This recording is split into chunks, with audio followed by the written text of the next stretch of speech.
I was thinking about how so often in storytelling, or if you're telling a joke or whatever, you do things in threes. So you set up and then you show the response, you set up, you show the response, and you set up, and then the kicker comes, whatever that may be. Why? So you can set up an expectation of how the pattern is going to be. And in the book of Genesis, we hear the author setting up, here's what happens, here's what to expect. Here's what happens, here's what to expect. So that we can say, okay, what are we expecting next? And what this pattern that I'm referring to is that humanity sins, God comes in with his mercy and does something. Adam and Eve sin. What happens? Then God says, I will put enmity between you and the woman, that first gospel. And then we hear about how God doesn't slay them in that first instance, but rather gives them clothing of animal skins to wear. We hear about Cain and Abel, where Cain kills his brother Abel.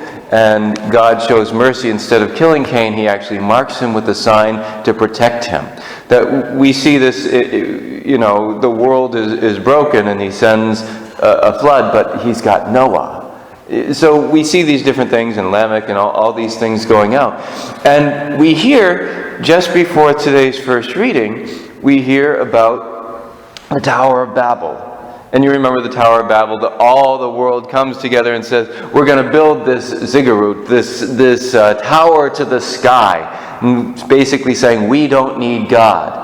And at the end of that story, after God mixes up their languages, then they go into the genealogy. So-and-so begot so-and-so, so-and-so begot so-and-so. And it's like, okay, where's the next step? Where's the expectation?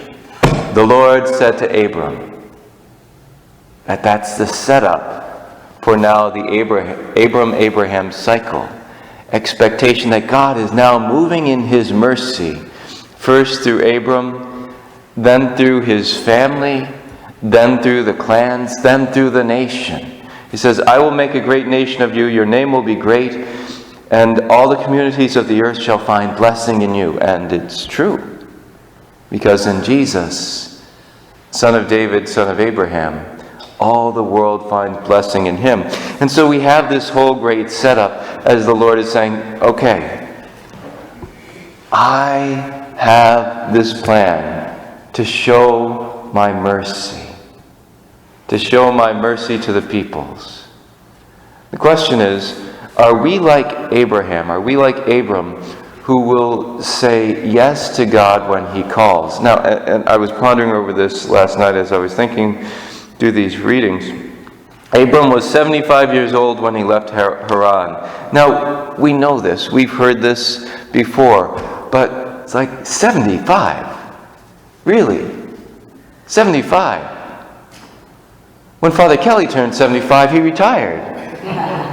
And while he came to a different land of Pelham, it wasn't like he didn't know where he was going.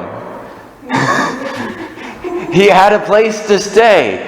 Abram goes out and he's wandering. He doesn't know where God is leading him. He doesn't know what is going to be expected. And God says, you're going to become a great nation. He's like, I don't even have a kid yet, and I'm 75.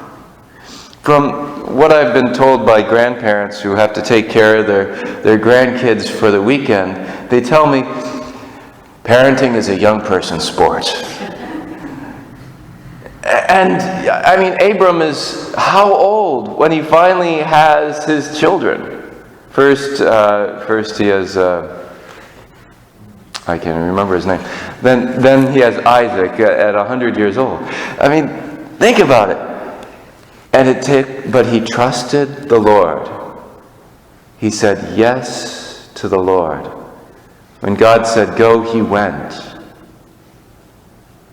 And while he wasn't perfect, and certainly Genesis shows his brokenness and his sinfulness, we know that he is seen as a model of faith because he said yes to God. He trusted God.